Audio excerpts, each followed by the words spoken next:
आज हम लोग पढ़ेंगे अध्याय 1 क्लास 6 की एनसीईआरटी है हिस्ट्री की। तो स्टार्ट करते हैं। पहला जो चैप्टर है वो हमारा है क्या, कब, कहाँ और कैसे। रसीदा का सवाल। रसीदा बैठी अखबार पढ़ रही थी। अचानक उसकी निगाह एक सुर्खी पर पड़ी। 100 साल पहले। वो सोचने लगी कि कोई कैसे जान सकता है कि आज से 100 वर्ष पूर्व क्या हुआ था। कैसे पता लगाए। यह जानने के लिए कि कल क्या हुआ था तुम रेडियो सुन सकते हो, टेलीविज़न देख सकते हो या फिर अखबार पढ़ सकते हो। साथ ही यह जानने के लिए कि पिछले साल क्या हुआ था तुम किसी ऐसे व्यक्ति से बात कर सकते हो जिसे उस समय की स्मृति हो।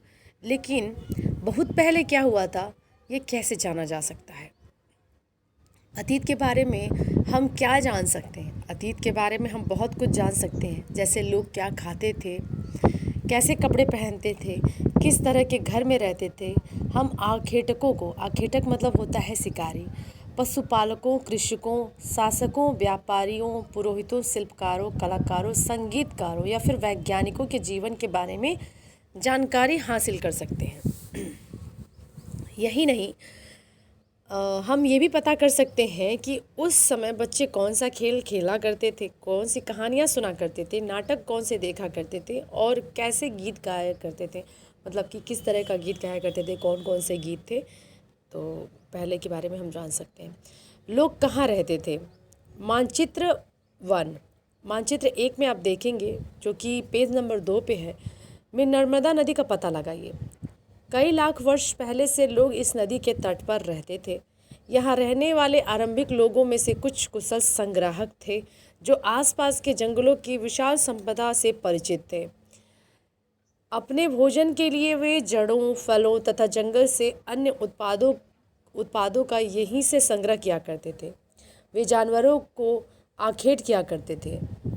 अब तुम उत्तर पश्चिम के सुलेमान और किरथर पहाड़ी का पता लगाओ। इसी क्षेत्र में कुछ ऐसे स्थान हैं जहां लगभग 8000 वर्ष पूर्व स्त्री पुरुष ने सबसे पहले गेहूं तथा जौ जैसी फसलों को उपजाना आरंभ किया था। उन्होंने भेड़, बकरी और गाय, बैल जैसे पशुओं को पालतू बनाना शुरू किया।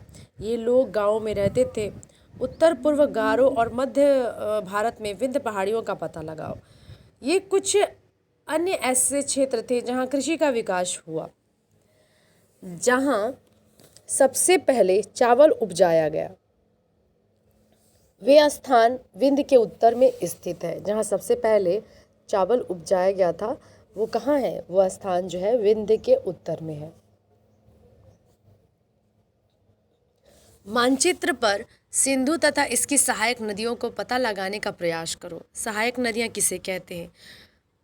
जो एक बड़ी नदी में मिल जाती हैं उसे सहायक नदियाँ कहते हैं। लगभग 4700 वर्ष पूर्व इन्हीं नदियों के किनारे कुछ आरंभिक नगर फले फूले। गंगा व इसकी सहायक नदियों के किनारे तथा समुद्र तटवर्ती इलाकों में नगरों का विकास लगभग 2500 वर्ष पूर्व हुआ था।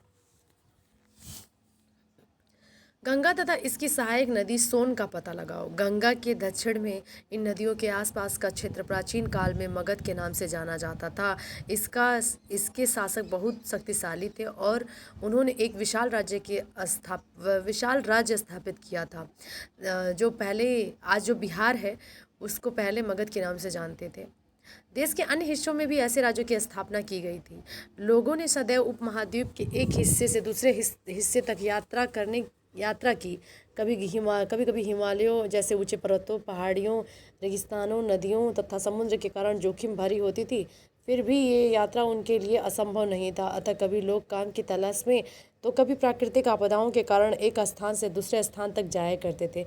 कभी कभी सेनाएं एक दूसरे क्षेत्र पर विजय हासिल करने के लिए इसके जाया करती थी। इसके अतिरिक्त व्यापारी कभी काफिले में तो कभी जहाज़ों में अपने साथ मूल्यवान वस्तुएं लेकर एक स्थान से दूसरे स्थान तक जाया करते थे। धार्मिक गुरु लोगों को शिक्षा और सलाह देते हुए एक गांव से दूसरे गांव तक एवं एक कस्बे से दूसरे कस्बे तक भ्रमण किया करते थे, मतलब जाया करते थे। कुछ लोग नए और रोचक स्थान को खोजने की चाह में उत्सुकतावश भी यात्रा किया करते थे। इन सभी यात्राओं में लोगों को एक दूसरे के विचारों का जानने का अवसर मिलता था। आज लोग यात्राएं करते हैं। एक बार फिर मानचित्र एक को देखें। पहाड़ियाँ, पर्वत और समुद्र इस उपमहाद्वीप की प्राकृतिक सीमा का निर्माण करते हैं। हालांकि लोगों के इनके लिए सीमाओं का पार करना आसान नहीं था। इन सीमाओं का पार करना आसान नहीं था। जिन्होंने ऐसा चाहा वही ऐसा कर सके, पर्वतों की ऊंचाई को छू सके, गहरे समुद्र को पार कर सके। उपमहाद्वीपों के बाहर से भी कुछ लोग यहाँ आए और यहीं बस गए। लोगों के आवागमन ने हमारी संस्कृति परंपराओं को समृद्ध किया। कई सौ वर्षों से लोग पत्थर को तराशने, संगीत रचने और यहाँ तक कि भोजन बनाने जैसे तरीकों के बारे में एक दूसरे के विचार अपनाते रहे हैं। देश के नाम। हमारे देश का नाम भारत कैसे पड़ा? देश का नाम, अपने देश के लिए हम प्राय इंडिया तथा भारत जैसे नामों का प्रयोग करते हैं। इंडिया शब्द इंडस से निकला है, जिसे संस्कृत में सिंधु कहा जाता है। हमें अपने एटलस में ईरान और यूनान का पता लगाओ। लगभग 2500 वर्ष पूर्व उत्तर पश्चिम की ओर से आने वाले ईरानियों और यूनानियों ने सिंधु को हिंदोस और इंदोस और इंस नदी के पूर्व में स्थित भूमि प्रदेश को इंडिया कहा। भारत नाम का प्रयोग उत्तर पश्चिम में रहने वाले लोगों ने एक समूह के लिए किया जाता था। इस समूह का उल्लेख संस्कृत की आरंभिक लगभग 3500 वर्ष पुरानी है कृत ऋग्वेद में मिलता है। बाद में इसका प्रयोग देश के लिए होने लगा। अतीत के बारे में कैसे जानें? अतीत की जानकारी हम कई तरह से प्राप्त कर सकते हैं।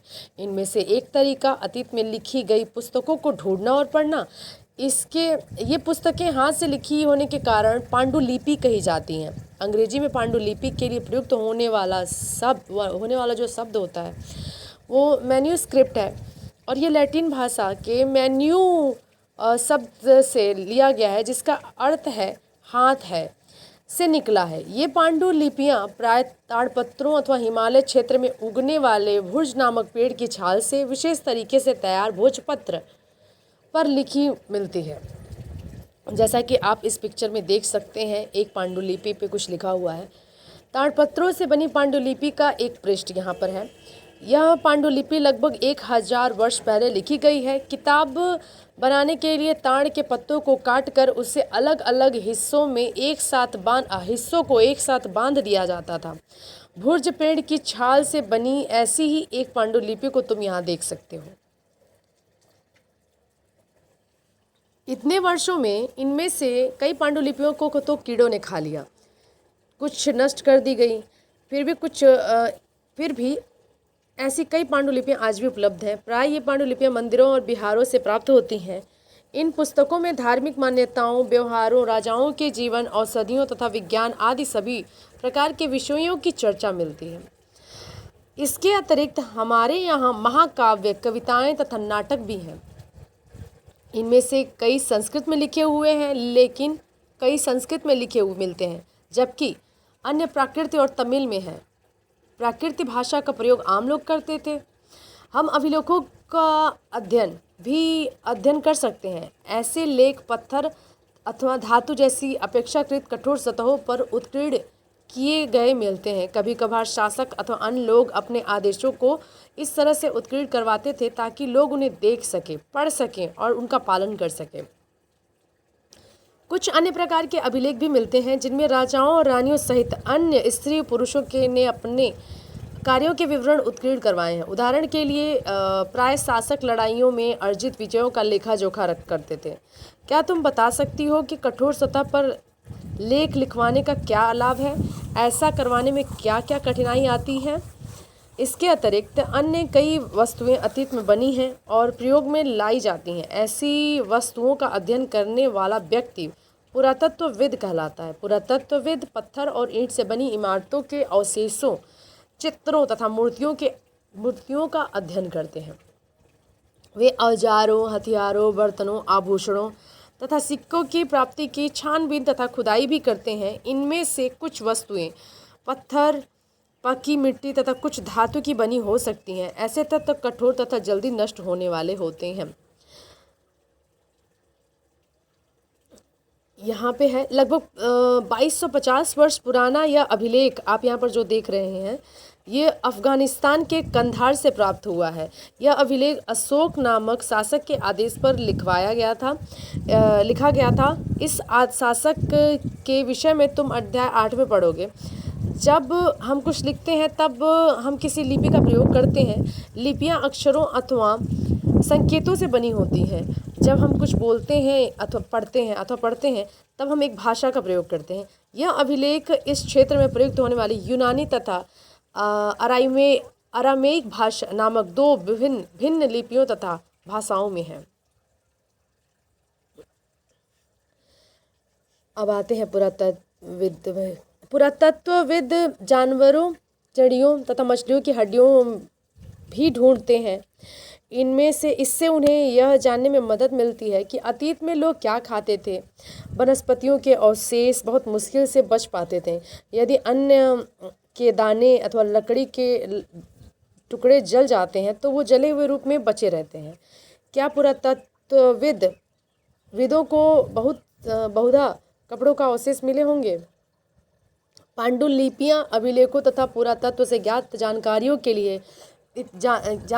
को इतिहासकार प्राय स्रोत शब्द का प्रयोग करते हैं। इतिहासकार उन्हें कहते हैं जो अतीत का अध्ययन करते हैं। स्रोत के प्राप्त होते ही अतीत के बारे में पढ़ना बहुत रोचक हो जाता है, क्योंकि इन स्रोतों की सहायता से हम धीरे धीरे अतीत का पुनर्निर्माण करते जाते हैं। अतः इतिहासकार तथा पुरातत्वविद उन जासूसों की तरह हैं जो इन सभी स्रोतों का प्रयोग सुराग के रूप में कर अतीत को जानने का प्रयास करते हैं। अतीत एक या अनेक। क्या तुम पुस्तक के शीर्षक हमारे अतीत पर ध्यान दिया? क्या तुमने अतीत शब्द का प्रयोग बहुवचन में किया गया। ऐसा इस तथ्य की ओर से ध्यान दिलाने के लिए किया गया है कि अलग अलग समूह के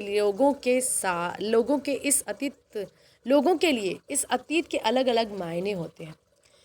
उदाहरण के लिए पशुपालकों तथा कृषकों का जीवन राजाओं तथा रानियों के जीवन से तथा व्यापारियों का जीवन शिल्पकारों के जीवन से बहुत भिन्न था।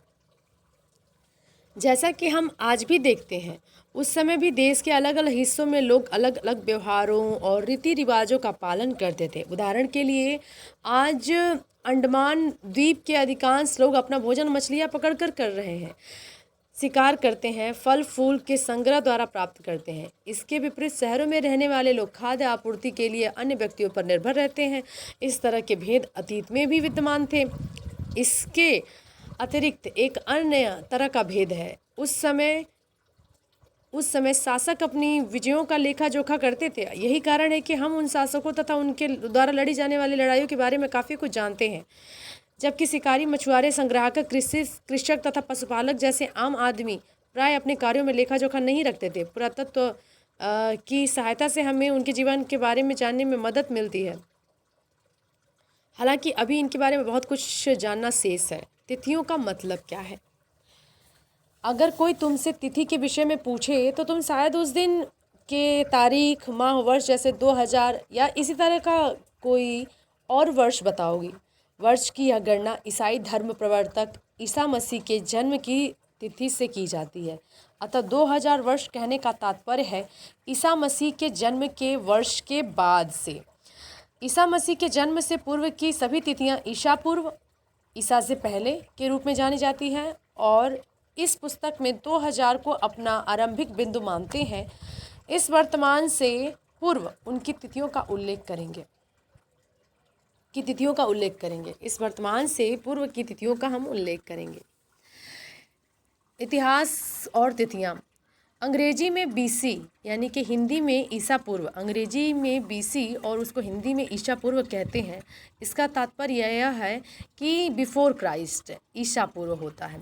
कभी कभी तुम तिथियों में पहले एडी हिंदी में लिखा पाती हो। यह एनो डोमिनी नामक दो लैटिन शब्द से बना है और इसका तात्पर्य है ईसा मसीह के जन्म के वर्ष से। कभी कभी एडी की जगह सीई तथा बीसी की जगह बीसीई का प्रयोग होता है। सीई अक्षरों का प्रयोग कॉमन एरा तथा बीसीई का प्रयोग बिफोर कॉमन एरा के लिए किया जाता है। हम इन शब्दों के प्रयोग इसलिए करते हैं क्योंकि विश्व के अधिकांश देशों में आज इस कैलेंडर का प्रयोग सामान्य हो गया है। भारत में तिथियों के इस रूप का प्रयोग लगभग 200 वर्ष पूर्व आरंभ हुआ था। कभी कभी अंग्रेजी के बीसी अक्षरों का प्रयोग होता है जिसका तात्पर्य बिफोर